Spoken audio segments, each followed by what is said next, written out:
We are ready to go to hear from the current Commodore of Transpac Yacht Club, Mr. Alan Andrews. Alan, take it away. Well, as we do in Transpac, we start meetings with aloha. So aloha to everybody, and welcome to this evening's seminar. We have a great webinar this evening to help all the competitors begin their preparations for Transpac 2027. And I just have a few brief comments before we begin. And for those of you who don't know, the Transpac leadership is made up of sailors who've all raced Transpac.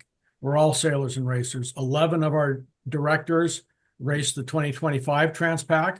I've raced 16 Transpacs, including the last one aboard Fast Exit. Our Vice Commodore, Allie Bell, skippered the winning boat last year. Our Rear Commodore, Tom O'Keefe, has raced on Fast Exit, Horizon, and many other boats in the Transpac he does. The real point is the Transpac board sails, and we keep this in mind with the other sailors, and we keep sailors front and center as Transpac organizes the races. And there are a couple of announcements which I'd like to make, and they'll be posted on our website in the near future, but you'll hear them first here. The Transpac board of directors has already made some decisions in planning the 2027 Transpac. The race will have 3 starts on July 6th, 8th, and 10th of 2027. Now, this works well for the sailors. It also works really well for the Honolulu team, who staff the finish line, greet the boats, handle the post-race inspections, the state agriculture clearance, and host the parties. Another decision the board made was to continue with ORR, the ocean racing rule, for use as handicapping the monohulls that are racing for the traditional King Kalakaua trophy for overall and the other overall monohull perpetuals. And then new this year, Transpac will have an open monohull division for monohulls that have more vertical lift up to and including fully foiling, providing those monohulls also meet the other monohull requirements, including the stability and construction requirements of the US SCRs. And so those announcements will soon be on our website. And as Randy has gotten going here, he's one of our directors. Randy was a navigator of boat that won its division last year. He's put together a great group of experts tonight to explain a bit more about the OR rule. And this is just the first of a group of seminars that Randy has planned for helping sailors prepare for a great race to Hawaii in 2027. Thank you, Randy, and I'll turn the speaking over to you. Thank you, Commodore. And yeah, so just a quick kind of rundown on our seminar plan for this year. I mean, this is going to be a great one, because of who we have on it. I also have one in the works with Dave Survey from SD Boatworks, and he's going to do a full-blown rigging, high-tech, latest, greatest rigging stuff for offshore boats. So I'm really looking forward to that one. We'll probably do another Peter Eisler navigation one, later when we get closer to the race, and hopefully one other one to be determined. So looking forward to that. And we've got a Q&A going today for tonight's chat. So if you have any ideas for upcoming seminars, just put it in the Q&A and I'll take a look at that. So what the lineup is for tonight, I'm just going to talk a little bit about how I used the ORR website before the race last year and during the race, and how much info you can really get out of it. And so I'll take a little bit of time to do that. Next up, we'll have Dave Moore, who his boat Westerly Santa Cruz 52 won their division last year, but started on the bad day like we did. So didn't follow up his first overall from 2023. So he's going to talk about, how on earth do you take a Santa Cruz 52 and optimize it in an OR. And, I don't think he's going to share all his secrets, but be great to hear what Dave has to say. And then kind of the meat in the sandwich tonight is hearing from Chris Tutmark and Jim Teeters from US Sailing. and they're going to really get into what's going on with ORR. So, anyways, I'm going to get right into my portion of it. So I'm going to share my screen here. Hang on one second.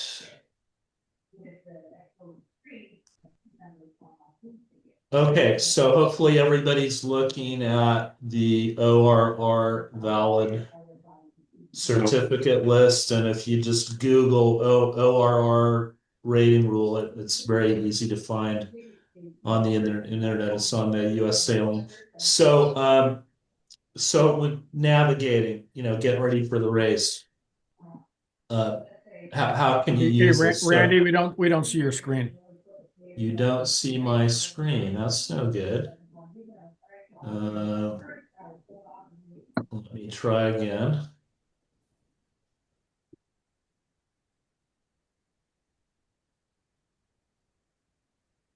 There you go. How about now? There it is. Sorry about that. Okay, you good? Yeah. Okay, so this is the list of all the current boats that have ORR ratings. So what I did for our boat, and the boat I was on was the first on the list, so that makes it easy. But what I did before the race is I went into each boat in our division and I pulled up, and this is our certificate.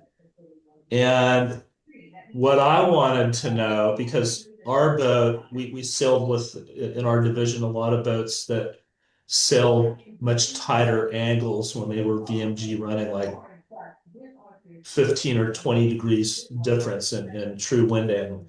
So I wanted to know um, how all the other boats in our division were going to be sailing compared to us. And that was going to tell me a number of things.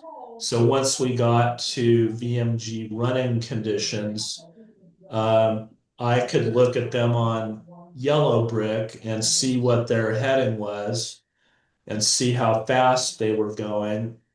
And that would, because if I went to their certificate, so I'm going to pull up this one, offshore polars.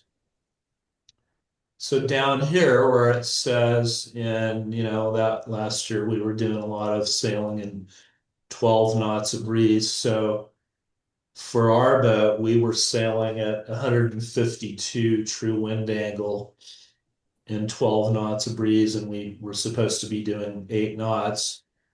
Um, if I go back over to, let's see, what was another boat? Randy, can you make that bigger? I cannot, I'm sorry. Okay. So It's Okay was in our class. So we'll go to It's Okay's offshore polars. And at 12 knots, 148 at, almost 9 knots. And the windier it got, the bigger difference. So you can see here with It's Okay, they never sailed hotter than 140 true wind angle or deeper. Or 145, and in 24 knots of breeze, our boat was sailing 162 true wind angle. So, anyways, all this data is here. So I prepared a polar file on each boat in our class. So wherever they were at any given time on the chart, I could route their position using their data, their polars to know where they were going, what they were likely to do, and that sort of thing. And it really became, what happened for us last year's race was we ended up sailing down the middle, and we went below the big light air zone that most of our class went right through the middle of. So using this data and looking at, what the other boats, how they're sailing, if they're 20 miles to the north of you and you see what heading they're on, you have a pretty good idea of what sail they have up. And so, for example, if they're going faster and sailing higher, they have their A3 up, we have our A2 up, so they see something that's causing them to sail higher to go to some weather or whatever. So, anyways, the point is this is incredible data to have against your competition and to know what they're doing and to make, good tactical decisions. So I use this quite a bit during the race. Back to one of the certificates. The other thing, and I hate that this is not the greatest thing to have to do, but looking at the certificate on every boat, and for example, um, down here it's showing how big their spinnakers are and how big their genoas are, and do they have a large roach headsail, and do they have outriggers or not, and that sort of thing. So, you want to make sure your competition is playing by the rules. So if you're familiar with what their package is, and you see them using something that's not on their certificate, that's your choice on what you want to do with that. But anyways, it's all part of trying to win the race. So that was, very useful stuff for me as a navigator, and I highly recommend taking advantage of this stuff. So I'm gonna get out of this, and that's all I have. Anybody has any questions on that area, just put it in the Q&A down at the bottom. And next up is Mr. Dave Moore, the skipper and owner of Westerly. Hi, Randy. Thanks, and hi, everyone. Randy, do you want to go ahead and screen share my slides? Yes, sir. All right, and thanks, Randy, for running through the ratings. That's my evening reading most nights. So I'm like you, I read them. Let's see, can we display just the slides and maybe a little bigger, or is that what we're gonna get? Flip mode. There we go. Okay, thanks. All right. Hello, friends. I'll get right into it. Please get a pen and paper because this presentation is not a puff piece. Don't believe in puff pieces. Respect the race and respect the racers. This is relevant, substantive, and actionable material. And in keeping with the Stan Honey tradition, it's not copyrighted and it's not IP protected. So please do engage your AI machine and hoover it up for perpetuity. The following is a synopsis of the optimization process that we use on Westerly. Westerly is a 26-year-old Santa Cruz 52, hull number 20 of 28. Was built for Chuck Jacobson, a St. Francis Yacht Club member, prominent member. And Chuck liked every convenience on the boat, and we had to remove nearly all of the conveniences on the boat. It was a very heavy boat when I got it. It is now currently a sail area to displacement ratio of 50 and a displacement to length ratio of 95. This is relevant because of the type of boat it is. It's a sled, and sleds respond to speed ups in different ways than displacement boats. So those are relevant numbers. Let's start with the problem statement. Those are the numbers right in the middle of the slide. In 2025 Transpac, Santa Cruz 52 Westerly was 8.8% slower on corrected time than Cal 40 Restless. And that's congratulations to Allie and her team doing a great job. And Westerly needs to get faster. To keep things simple, we'll go ahead and round that number up to 10%. That's a lot. 10% means that when you look over at the knot meter and it says 10, that means you should be going 11. There's a lot of work to do, and let's get right to it. First off, one design racing optimization informs offshore handicap racing optimization. That's a mouthful. But everything that you do in a one design fleet, like the Cal 20, is immediately applicable to your Transpac Racer. Longboarded bottom, smooth bottom to 800 grit, templated underwater foils, not 1 ounce of excess weight, ergonomic deck layout, fresh sails, tuned rig, every fastener checked and rechecked, no stretch running rigging. All those things, those are one design protocols. You need to apply, or this is what we do on Westerly, the one design protocols are applied to a offshore Santa Cruz 52. Note that I haven't mentioned ORR or the velocity prediction program yet. That's because VPPs assume that you've done all the one design level boat prep. Again, it's assumed that you're going to do all that one design level boat prep. So if you have a J70 fleet in your neighborhood, you have a Cal 20 fleet in your neighborhood, you have a Harbor 20 fleet, get in it. It's a great experimental platform, all of them, much less expensive than racing a Santa Cruz 52. And you can do it at the drop of a hat. You can get 2 racing intervals in per week. In our case at CVYC, you can get 3 racing intervals in per week. Let's see. Now, staying on the front page, we'll just take a look at the right photo. That's Westerly off of Diamond Head, finishing in 2023, taken by a news helicopter. We were able to get the photo from them, and they were very gracious to share it with us. That's your motivation. Get to Hawaii as fast as you can. And many thanks to all the volunteers in Hawaii who make this race special in the world. I want to get there fast. I'm sure everybody else wants to as well. Let's go to the next page.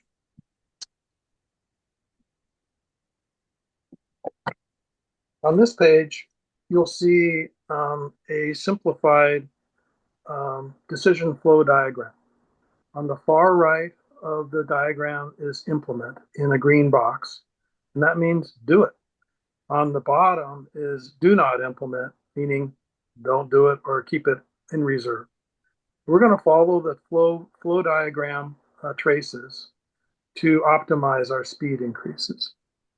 The first trace on the flow diagram in decision making is safety.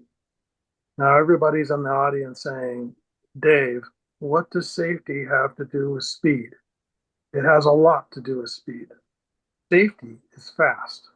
And here's a classic example of a safety risk cascade of 3 events, because disasters frequently manifest themselves in 3 steps. And it leads to being slow. Here's the 3 steps. It's night. A spinnaker halyard chafes through. Spinnaker goes in the water. Crew rushes to the deck. Sail recovery starts. A crew member slips and is halfway overboard. More crew comes on deck and pulls him back on. 25 minutes later, the sail's back on board too, and that's 25 minutes lost and a crew person put at risk because the masthead didn't have halyard locks. Halyard locks are fast. Halyard locks are safe. I recommend halyard locks. It's a little bit of weight at the top of the mast.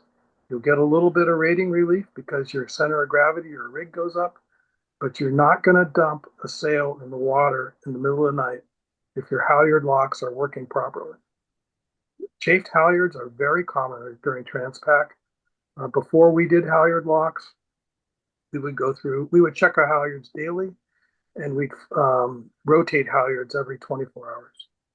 So mitigate your safety escapes proactively and seize the speed advantage. You'll note that we haven't got to the VPP yet. We'll get there. Next is compliance. I said safety is fast. Compliance is fast too. And how is that possible that compliance is fast? It's because non-compliance will either get you a time penalty or it'll get you disqualified completely. That's definitely slow and unforced error. Here's an example. An operating AIS transceiver is mandatory during the Transpac race. Failure of your AIS transceiver to work could get you tossed from the race. And on Westerly, we've had a history of malfunctioning AIS systems. Our solution is we carry two, and they have their own dedicated antennas. That's an example of redundant compliance, and it's fast. We won't get DSQ'd because we always have a backup. And we're still not to the VPP yet. There's one more, that's one more trace away. This is go fast with an unmeasured performance variable. Most people don't know this. Did you know that your performance electronics should be calibrated once a year? You know that your performance electronics software should be updated once a year and months before any competition. Did you know that all knot meter transducers are not created equal?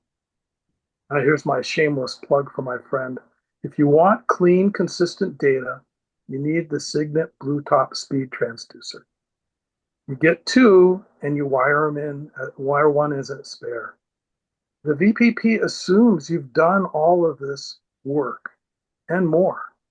These are examples of unmeasured performance variables. With good, solid computers, accurate transducers, wind and water transducers, stable software, good power feeds, you'll get clean data. Clean data for your polars and clean data for your performance characteristics, performance measurements too. The VPP assumes you're doing all of this. Now, finally, we've arrived at the velocity prediction program, which is the heart of ORR. The VPP is a very clever arrangement of algorithms, and it works well. The VPP inputs are measured performance variables. There are simple things like the weight of the boat or the waterline length, the sail area. All of this is in the cause of allowing dissimilar boats to race against each other. It's your responsibility to check and recheck the measurement data on this certificate. I check mine all the time. It's a lot of data to look at, but you need to understand what it is. By the way, the Google Gemini AI search engine is really good at defining ORR measured variables and telling you what those variables actually mean. Because when you first look at the sheet, you think, what is that? What does that acronym mean? But somehow ORR VPP terminology has been hoovered up into the AI engine, and it does a great job of reporting on it. So let's trace down an actual VPP measured variable that we implemented on Westerly, and that's a keel change. It's a big change. On the flow diagram, we start with the idea. The idea is to modernize the keel from a trapezoid fin to a T keel. And what will be the benefits? Lower gravity, greater riding moment, improved hydrodynamics. It all sounds good, and you take it to your subject matter experts. That's the SMEs there. Subject matter experts are listed on page 4 of this presentation. We'll get to them, but they're people you know and people who you respect as experts in the field. And so we take it to the conceptual design. The concept design is fed back for SME review again, and everybody takes a look at the concept. Do we like the leading edge angle? Is the attachment method completely safe? I can tell you I want to be able to sleep at night with my keel on for sure. Does it have a kelp cutter? Okay, it looks good, and now we send it forward to a trial rating. Get a trial rating from ORR, and the rating comes back, and you look at the numbers, and you think about it, and you think, okay, well, it's a rating hit, but will we be faster? Yes, and you can use subjective analysis with your subject matter experts to say, is it fair? If it's a 50-50 handshake in fairness scale, that's good. Take it and go fast. Let's take a look at another approach to optimization that's measured, and that's the go slow. I call it go slow. It's making the boat a little bit slower. In this case, we're going to order a new main, which we have, and we're going to shorten the E measurement. For those of you who read rating certificates nightly, like I do, you'll notice that Santa Cruz 52s on the E measurements are all different. Everybody chooses a different foot length on their main because the boats are highly powered and a lot of the sail area is behind the mast. And so weather helm can be a problem.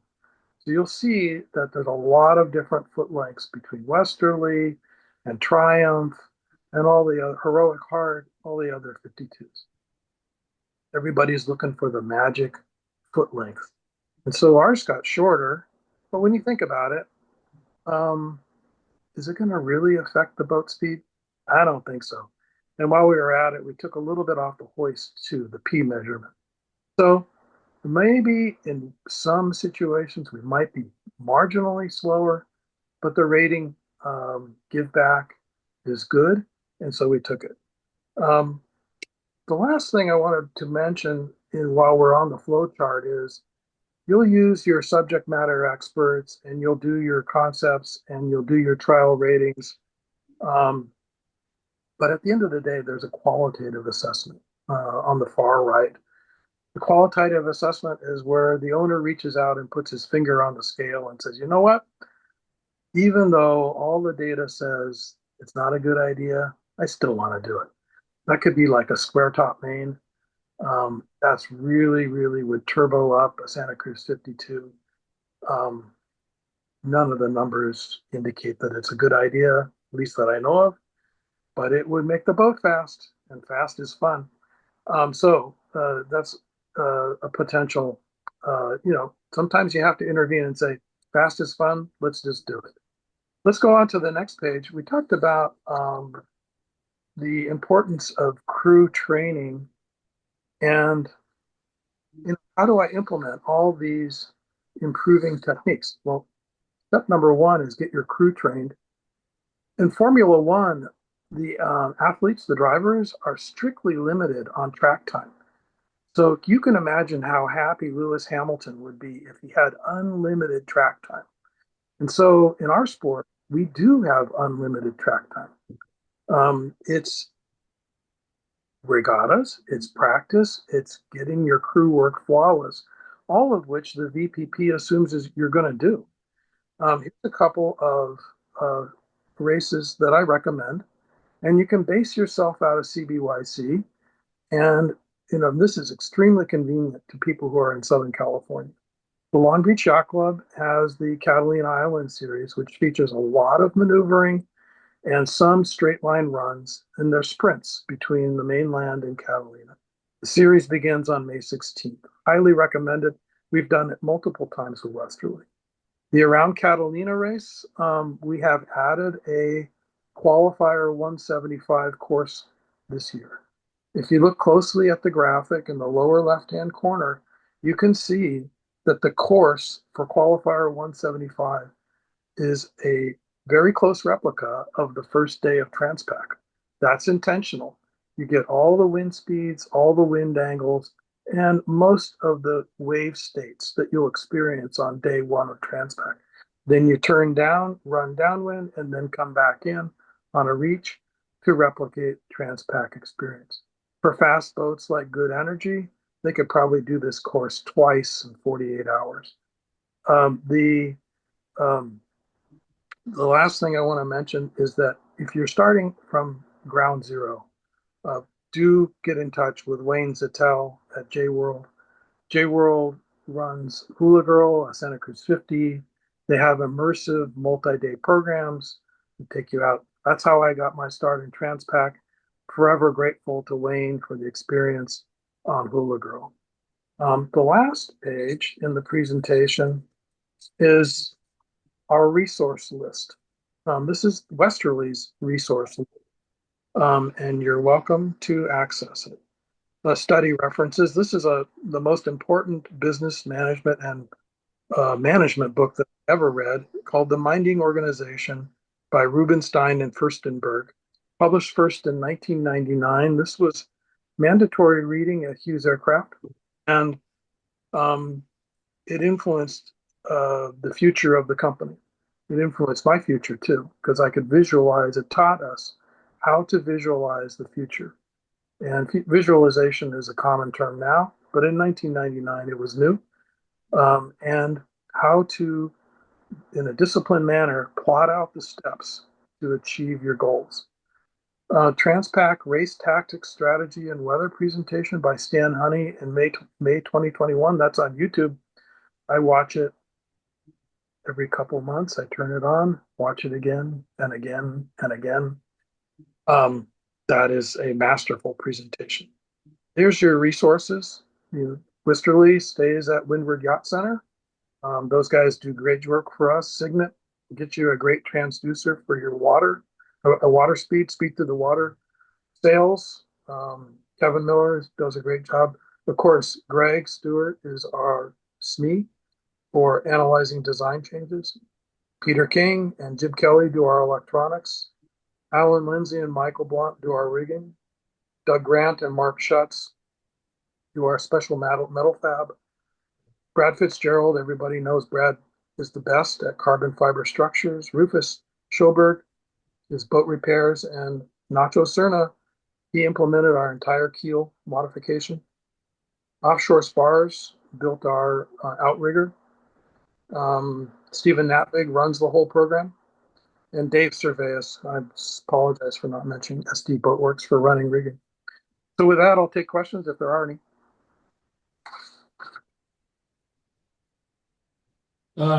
Thank you, Dave. That was incredible. If you guys have any questions out there, just put them in the Q&A. And Dave, that truly, I think my takeaway from your presentation is it's not rocket science. It's a lot of thoughtful processes, a lot of hard work and careful decisions, and just going about an organized process, which you have done successfully. So, everybody on this presentation, I mean, that's the blueprint for success right there. So thank you very much, Dave, for that.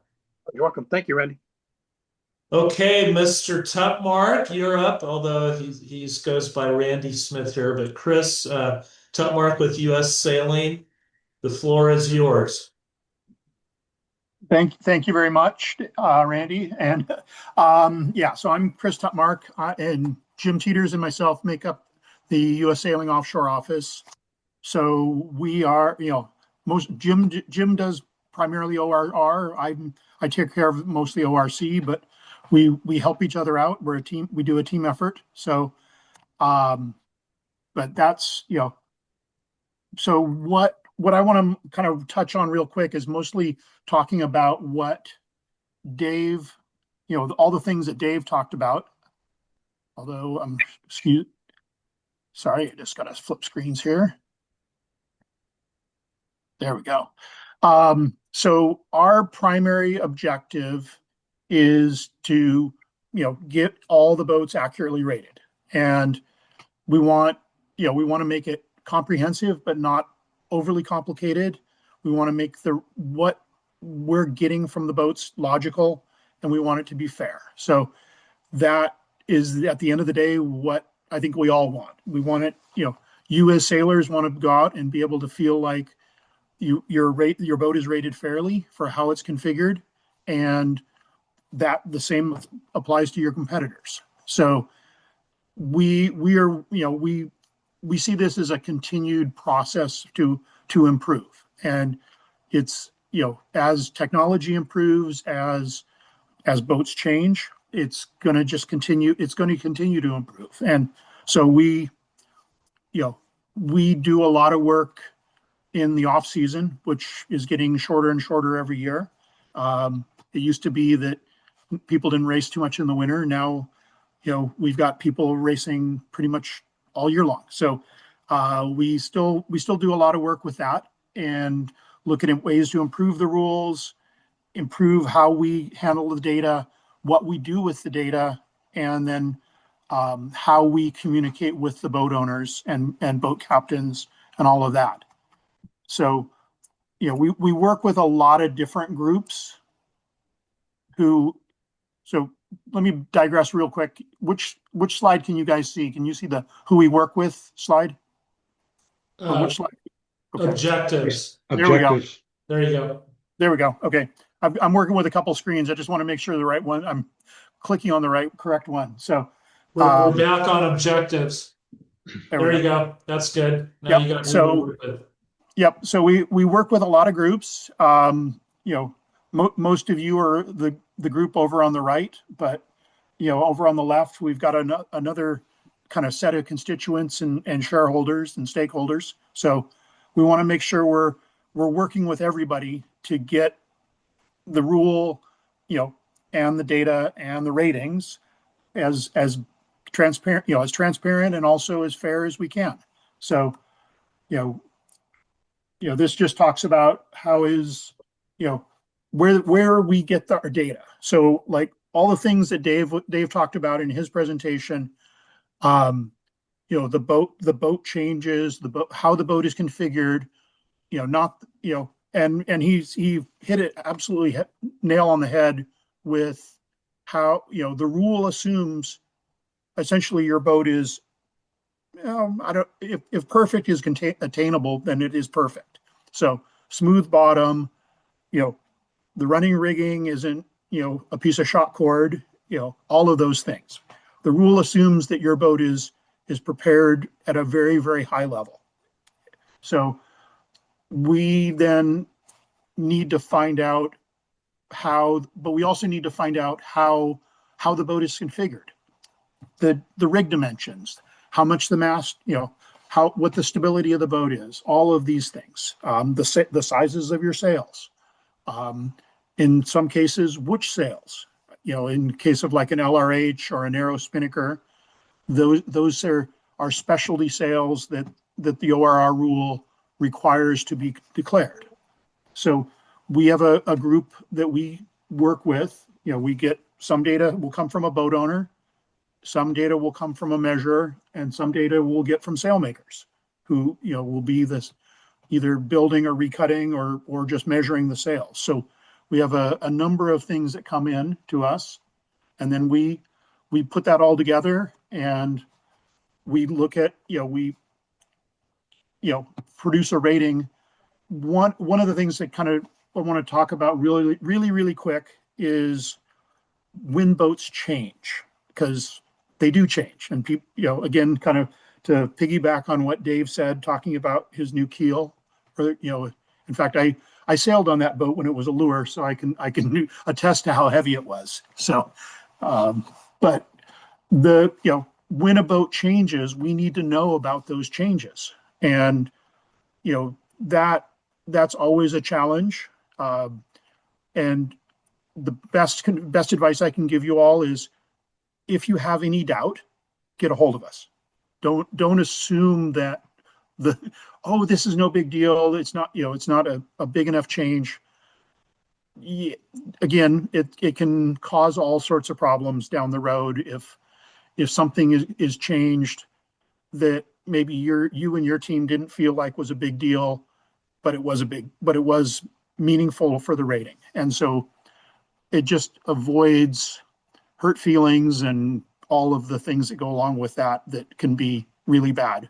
So I don't need, you guys don't need to necessarily look at this whole list, but this just gives you an idea of like some of the things that can trigger new ratings. And a lot of them will have to do with, configuration changes, but there's also a lot of things that deal with the weight of the boat. And, Transpac being a primarily downwind race, lighter boats, are more fun or faster, and they're also more fun. So people are always working to reduce weight. And I mean, one of the very popular ways is in the batteries these days with lithiums or other options. So, you can carry less fuel, and it all cascades from there, because you don't need to charge them, charging requirements are less. So all of those things have to be accounted for in your rating. Same thing with configuration changes. Maybe you decide to ditch the spinnaker pole. or maybe you had a boat with a bowsprit and you added a spinnaker pole. All of those things have to be part of the rating. Same thing with, putting a carbon rig in the boat or changing to synthetic standing rigging. All of those factor in. So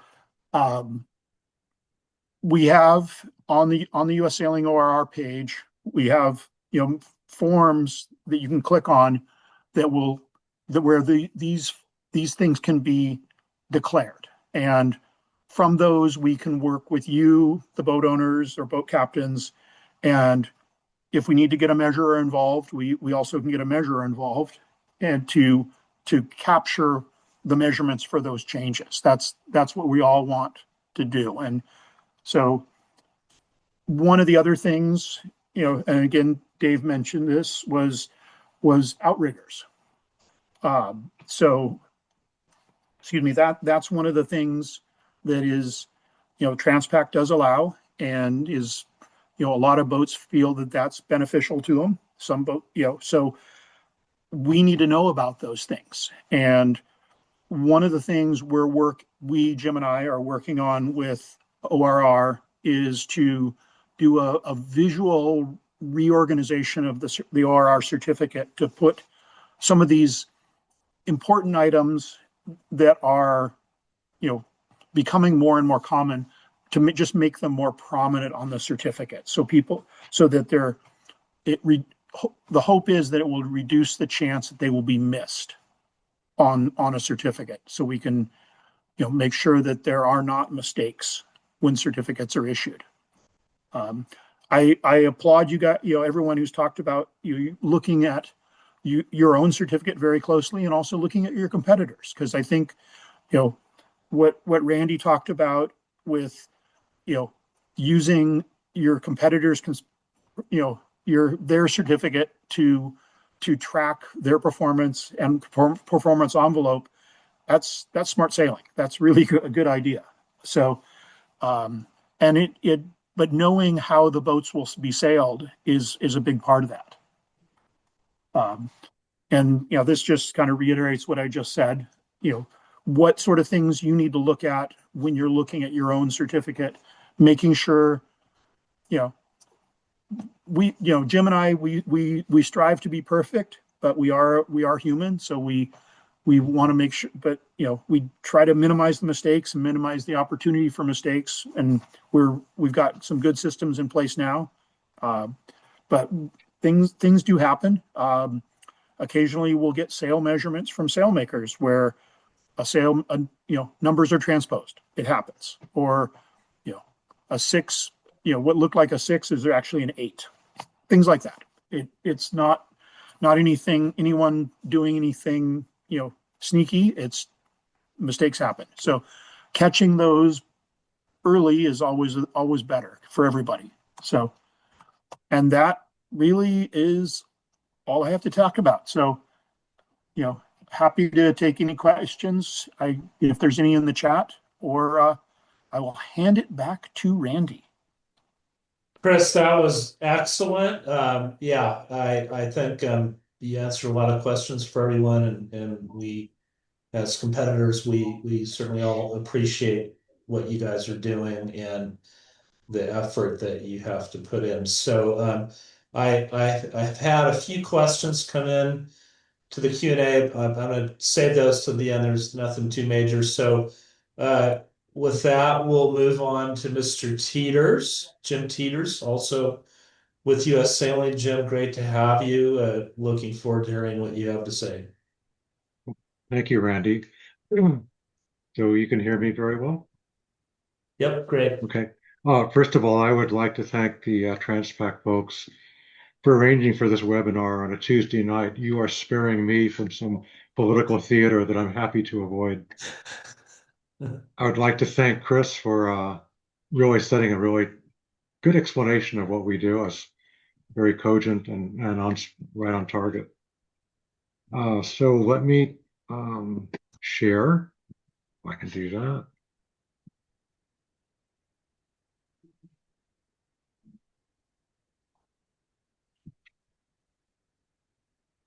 Okay, and I'm putting this up. I presume you can see this polar plot. Yes. Okay. Um, okay, I wear a couple hats here. So Chris and I are the offshore office right now. I hired Chris a few years ago and very happy to see him take on the lead office as I can step back a little bit. So Chris is the head of the offshore office. We've been working together for 4 years, and I think, been an extraordinarily productive relationship. I'm also the technical director for the Offshore Racing Association that owns the ORR rule. There are a number of people on the technical advisory committee that I work with regularly, like Alan Andrews, Greg Stewart, who may or may not be on, Bill Lee, and a few others. So it's always a privilege to work with really smart, committed people. So what I'd like to do is talk about changes to the ORR VPP for 2026. So I'm hoping that what you're seeing now is something that I can clean up, maybe get some changes due to feedback from you, and we will publish it on our website and also to anyone who's interested. So first category is sail aerodynamics, the adjustment of lift and drag coefficients for wide spinnakers. We didn't call them wide until we came up with narrows, but these are ones, there's a typo there that I can actually change this. Spinnaker half width, spinnaker foot length is greater than 85%. What's happened is we moved the crossovers to have deeper true wind angles. The reason they were higher was because the ORR for a number of years assumed as part of your inventory you had a code 0. We took that out. We followed a little bit of the lead of the ORC on this issue. It's now a separate sail. We call it narrow spinnakers, whether it's a code 0 or not. It's defined as having that ratio between 75% and 85%. Less than equal to 75% is what we call the large roach headsail. Less than 51% is a Genoa jib. So we rely on the relationship between a sail's half width to its foot length as measured as a spinnaker to determine where in the spectrum it is, and that determines the sail aerodynamics. So what I'm showing here is a chart. It shows several different sail types. If you start at the bottom, you can see that the pink is a pulled asymmetric. The gray is a narrow asim or code 0. The red is the jib. All of these, of course, are with the main. And then the green is a large roach headsail. Please ignore those little green bits up in the upper left. I have to work on my code. Those are not supposed to be there. It's supposed to be trimmed out. But I'm showing this just to show you where the crossovers are. If we go down to the next one down, you see the crossovers are now at deeper angles because I've added that leeward outrigger, which makes the jib more powerful in this region here. It pushes the jib polars out to higher speeds and takes away from the narrow spinnaker, which was the fastest one before. But just an example of the kinds of analysis that we do to make sure that our sails make sense. This is on a 52 high performance boat called Fox. So the crossovers are entirely dependent on, in this case, the size of the jib, the size of the narrow spinnaker in the LRH. For the LRH, it's very dependent on whether it's close to being a spinnaker and has spinnaker coefficients, or if it's close to being a jib and is jib-like. That's very much dependent on those. So this has been put in place, and I think we've got a much more realistic balance of the different sail types. Another thing that we've done is articulating bowsprits. There are not a lot of boats like this, but it has been a persistent problem. In the past, ORR says if you have a bowsprit that articulates, and you can see it's articulating off to port and off to starboard here, we treated it as if it was a fully movable spinnaker pole of the length of TPS, which goes from the end of the sprit to the mast. So, if it's a heavy boat and it would like to sail deep angles, we're assuming that this length here is off to the side if you have any kind of motion at all. Well, it's clearly a tight forming constraint that is not fair to the boat. So we decided to do something about it. I spent some time working on an aerodynamic model that's in between having a centerline asymmetric and having a symmetric on a pole. And it's just a function of how far outboard the tip of this pole can go. We've also been looking at reviewing boats with lifting foils. Alan talked about the commitment to have fully foiling. The basic technology is in the VPP already for boats that only do partial foiling. In other words, they don't lift completely out of the water. It's a lot of bookkeeping of gliding all the bits and pieces of what's in the water and what's not in the water at various speeds and heel angles. So we will have that in place for Transpac next year. We do, as Alan said, recommend that the boats that are over 33% of their displacement it's the 33% reduction in displacement due to the foils. They really ought to be in a class of their own. It's somewhat the same argument that's saying catamaran should be in a class of their own. The shapes of their polars, their structure is very different. So if you don't have the weather right, a boat that's got eccentric or different from everyone else can be highly favored or highly disfavored because it responds to the different weather differently than other boats do. Another subject that took a lot of work last fall was reviewing our heavy boats. We use a CFD program called FlowLogic. It's a panel program. I'll show an image of that in a minute. It's not a RANS code. It runs on a PC very much more quickly, and we find it very useful for computing differences. In particular, we wanted to look at a variety of the heavier boats to see if we were handicapping them correctly. I'm giving an example here of a New York 32 in a perspective view and in a stern-on view. And you can see it's a fairly V'd section. It's not like a Cal 40, which is flatter through here, but the Cal 40 is another one of those heavy boats that we were looking at. A little bit about FlowLogic. What I'm showing here is another boat going through called Hound. You can see there's half of a boat here. I took the keel off and just made it really smooth. You can see the shape of the wave through this grid of the water surface.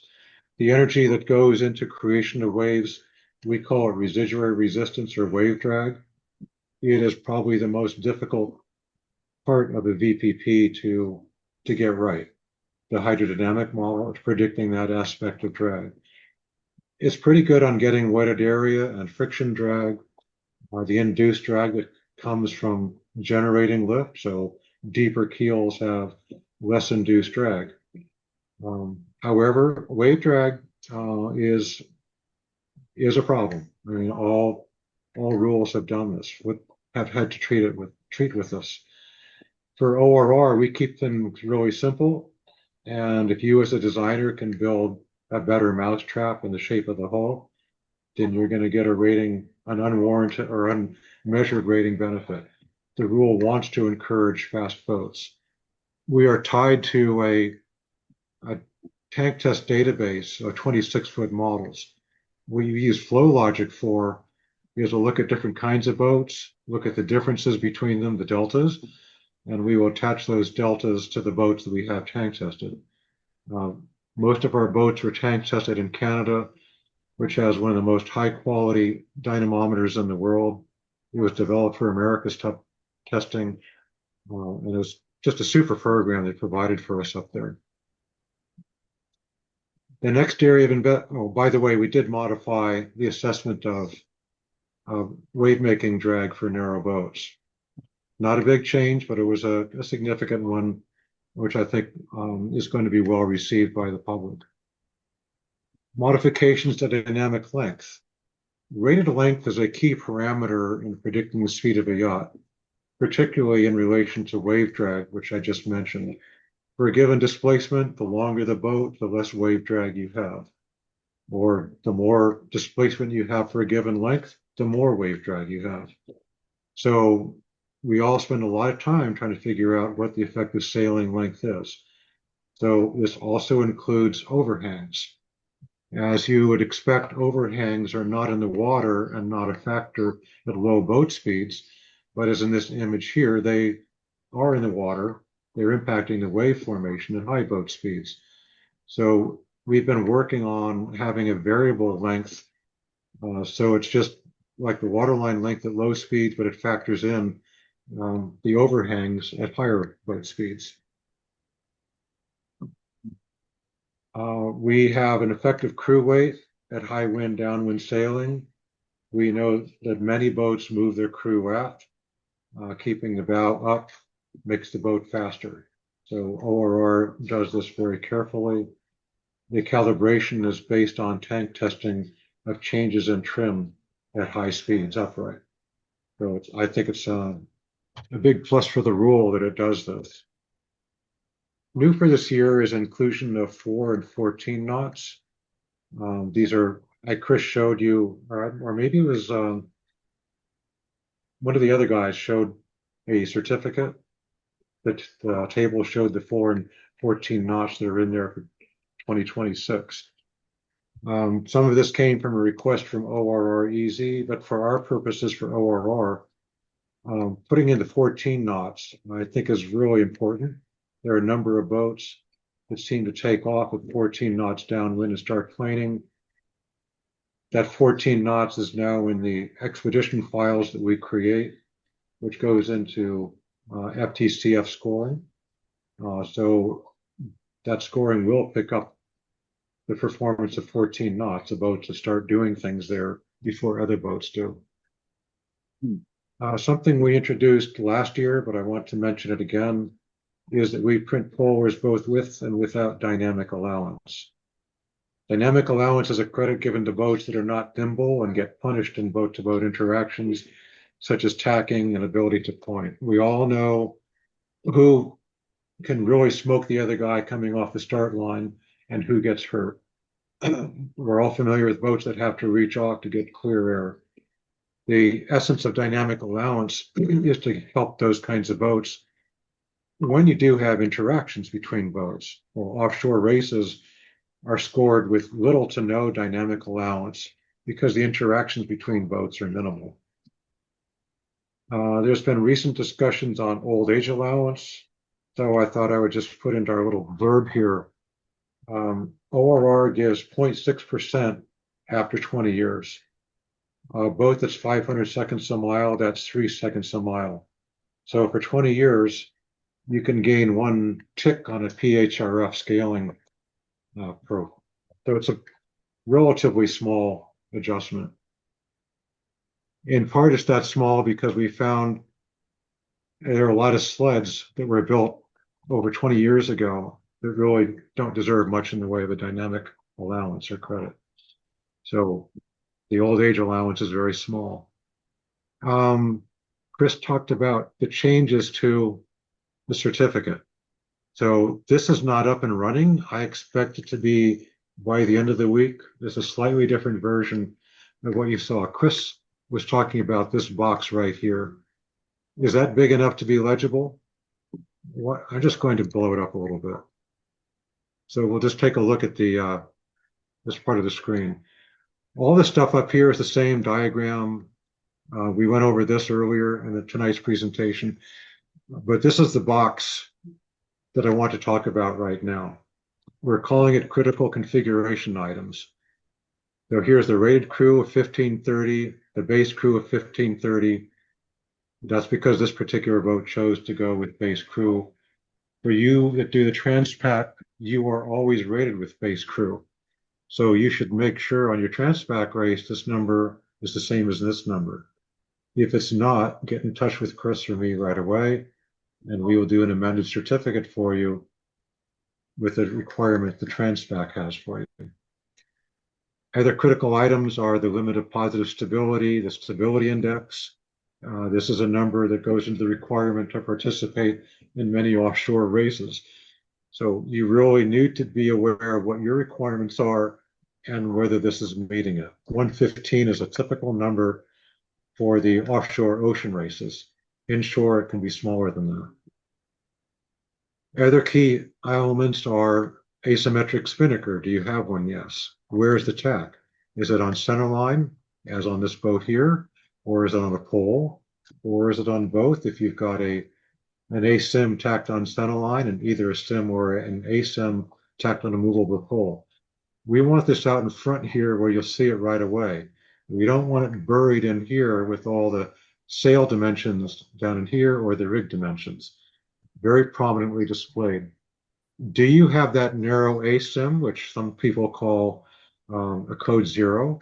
Again, it's half width to foot length between 75 and 85%. It's yes, it's one of these configurations drawn here. I think I might talk to RMS about shading different kinds of sails with different colors. I think it'd be easier for me and easier for you to find your sails. Symmetric spinnaker, no. A couple of really important ones. Do you have a large roach headsail? This magical ratio is between 51% and 75%. This is a yes, so one of these is the large roach headsail. Do you have stored power? So you're using something to turn winches to trim the sails or maybe for halyards. This boat has one very prominently displayed. Do you have a lured outrigger used only with a Genoa jib? Just as a reminder, this boat has a 0. We are talking about making this title red and maybe shading this box yellow. As Chris said, and I think maybe someone else said earlier, we want you to be in compliance with your certificate. We don't want you to inadvertently miss out on something. So we're making a prominent display of the items that we've found sometimes get missed. If this group or any other group has some more items they feel should be in that list, please get in touch with us at the offshore office. If we can do it, if it makes sense, we'd be happy to oblige you, because this is like your quick index to your boat. It doesn't have the sail areas, doesn't have the rig dimensions. It has the items that we found sometimes people miss. We don't want you to get disqualified or take a penalty. We're here to help you with all of this. So thank you very much for the time, for the explanation, and I'll turn it back to Randy. I'll stop sharing. And go for it, Randy.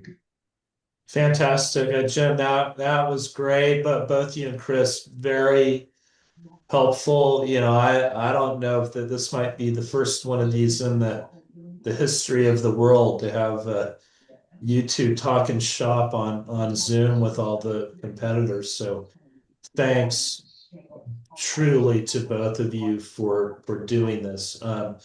I do have some questions that popped up. I think I can, well, no, 2 of them I have to defer.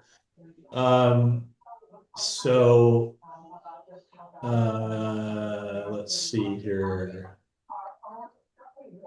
Well, the only one I can answer is this going to be recorded and where do I find it? Yes, Transpac has a YouTube channel and every seminar that we've ever done on Zoom is on there, and this one will get uploaded hopefully in the next week or so. So you can go back and watch this. And there's a lot of other great seminars, including Peter Eisler, Stan Honey, and some great stuff on there. We have a question about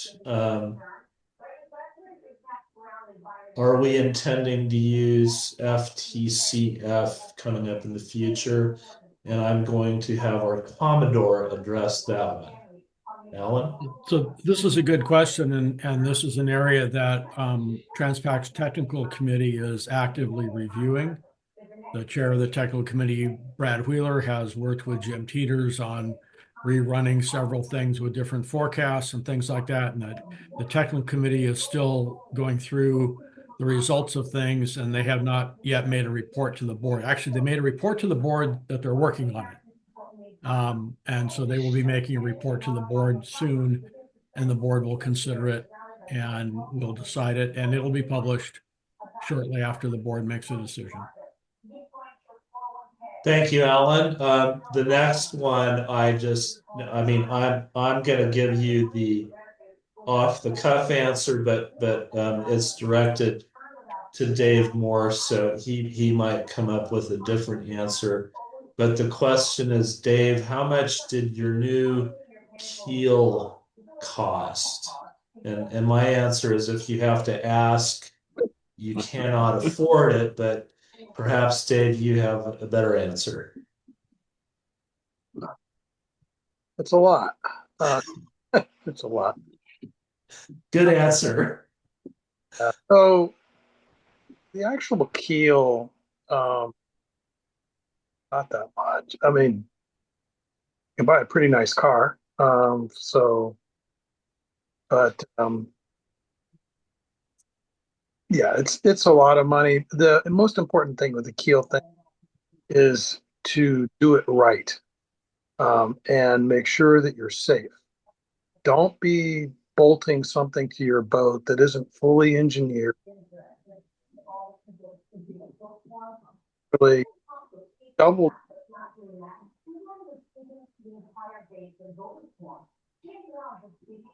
from,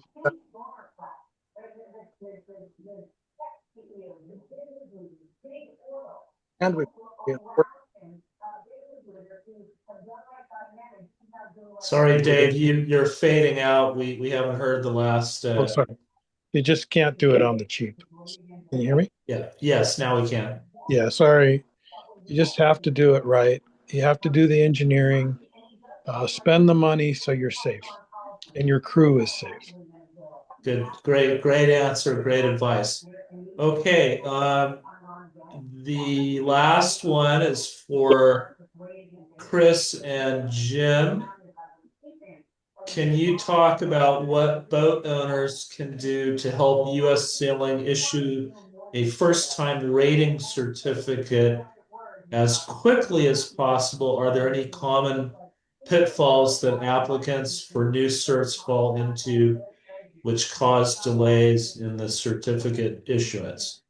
Great question. Chris, do you want to go? Why don't you take that one, Jim? Because you've had plenty of experience with that one. No, thanks. Um, I think a first-time certificate applicant should feel free to get in touch with us, to call us, to email us.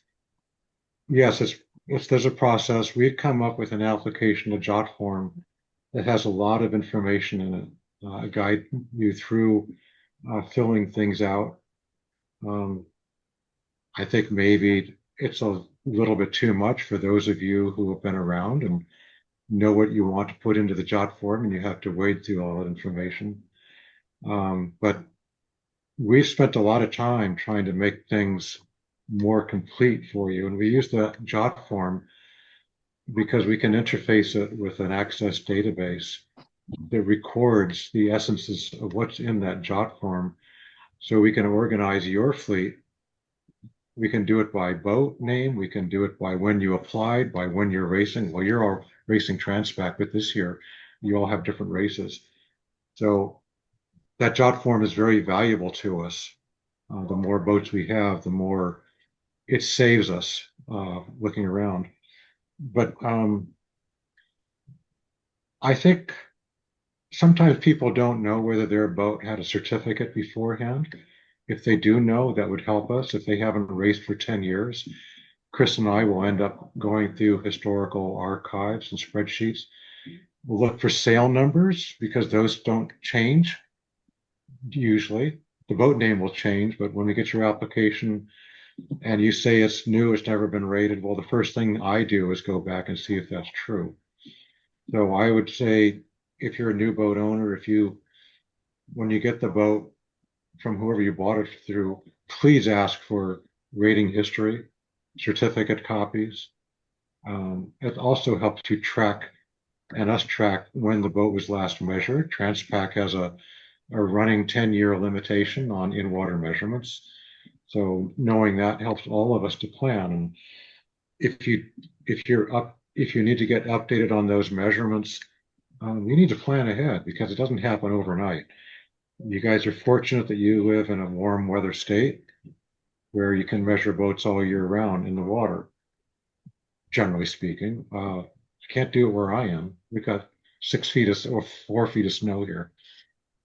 Um, Chris, something you thought of while I've been chatting away here? You're on mute, Chris.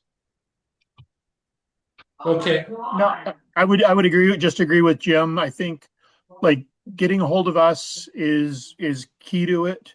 Um, Email is actually really good because it helps us if we have to send you links or you know additional reference material that just we don't have to hang up the phone and then remember to send you the email kind of thing. So we can just send email straight away um, if that's feasible at your end. So that would be my only recommendation is email is a really, especially also like Jim and I are here in Rhode Island, so we're a few hours different than you guys on the West Coast, so which can be poses its own challenges. I would add Okay. on that I think Chris and I are pretty smart people, but we don't have perfect memories. And the email is a datum, it's a piece of data that we can look at that we have in our folders. My memory bank is not always accessible. So we really do prefer to have information transferred either in measurement forms with your measurer or in an email. Great. So we'll do one last question here, and this is directed to ORR, so you guys get to fight over this one. Can ORR discuss why the 2026 polars are roughly 3% slower for reaching than 2025 polars? Yeah, I'd be happy to take that on. And I don't think I need to put up that first slide I showed you, but it has to do with the assumption on ORR that everyone has a code 0 close reaching spinnaker. Um, we took that out.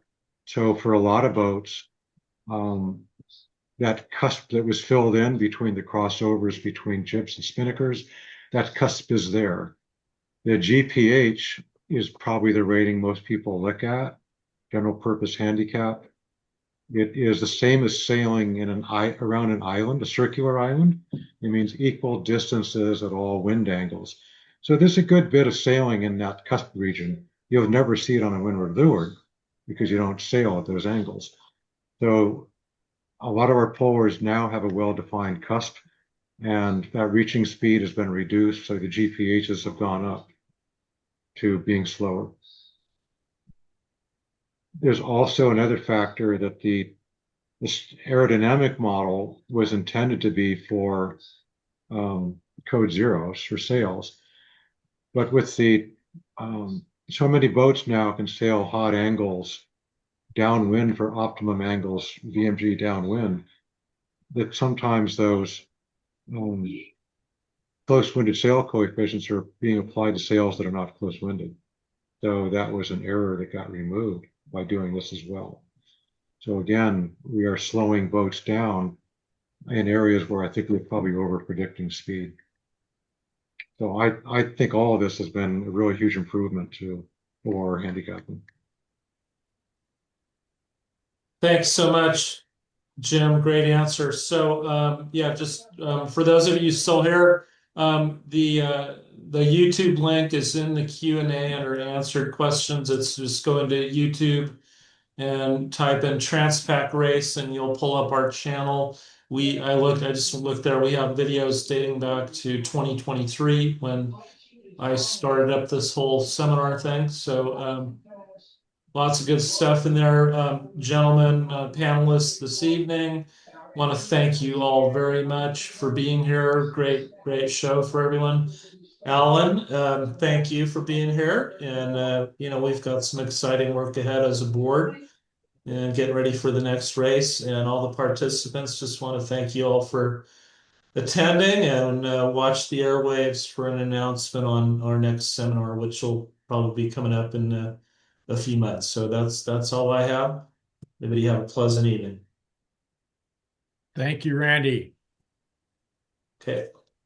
All good. We'll see you guys soon.